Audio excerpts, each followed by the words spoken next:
to read The Screams of the Raptiss from the series Alien Adventures.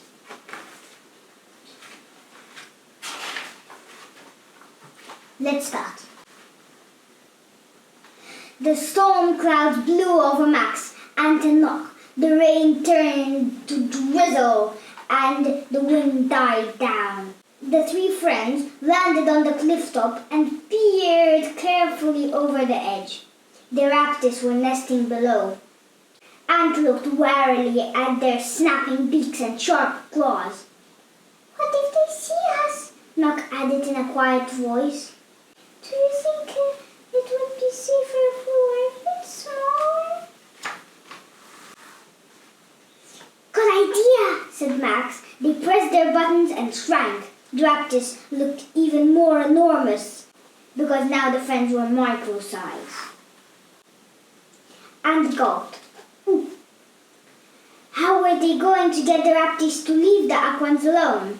It had seemed like a good idea when he had made the pact with Brenny, but now he wasn't so sure. "So what's next?" Max added. Raptiss information. Raptiss are huge bird-like creatures. They can fly hundreds of miles in a day. They flock together in great numbers during feeding season.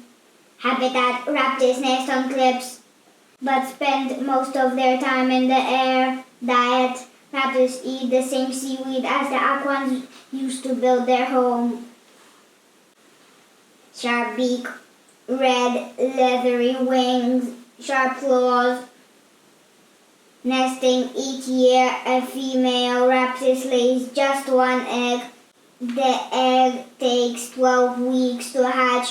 Raptiss defend their young aggressively.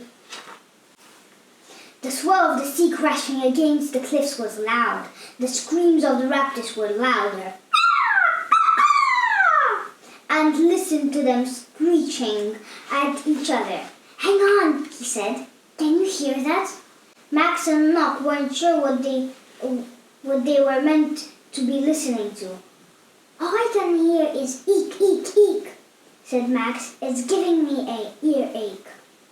"Listen harder," Ant insisted. Max and Nock started to hear it. "I hear it," said Nock. "It's not eek, eek, eek." Then Max heard it too. "It's eat, eat, eat." The more they listened, the more they understood the Raptiss were talking to each other. "Eat seaweed, gotcha!" screeched the adult Raptiss. "They're taking seaweed to feed their young," Max exclaimed. Ant looked down at the Raptiss babies. Each one was about the size of a dining table. One of them caught his eye. It was on its own. The baby shifted right to the very edge of its nest. Then it leaned out, trying to reach a bit of its seaweed. Its head twitched from another side to the other side. "Watch out!" Ant yelled to it. The Raptiss leaned too far. The nest wobbled, then rocked, and then tipped. The baby Raptiss fell. It stretched its wings, but they were too weak. It was too young to fly. "Come on!" Ant hit the button on his suit. His wings shot out and he flew into the air. Max and Nock followed. "Grow!" Max yelled as they dived downwards. They pressed their buttons and grew to normal size.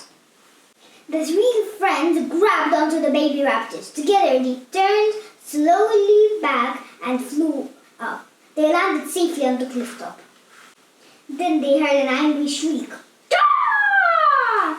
The Raptiss's mother had seen her empty nest. She landed beside them on the cliff top, hissing loudly.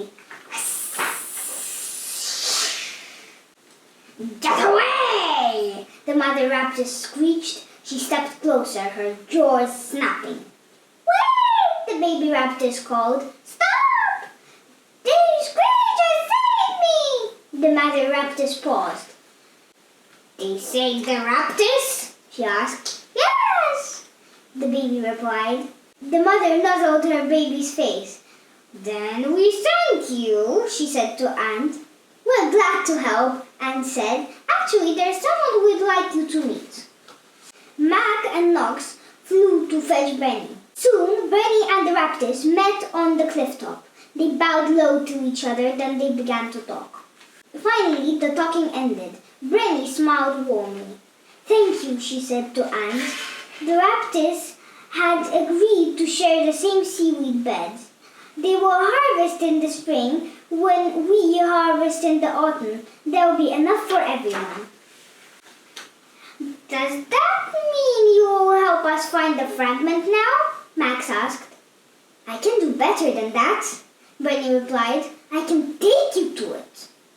Nock punched the air. "Yes," he said. "Let's go!" Let's find out what happens in the secret whirlpool. Until next time, it was me, Mira. Bye-bye! Switch off your telly.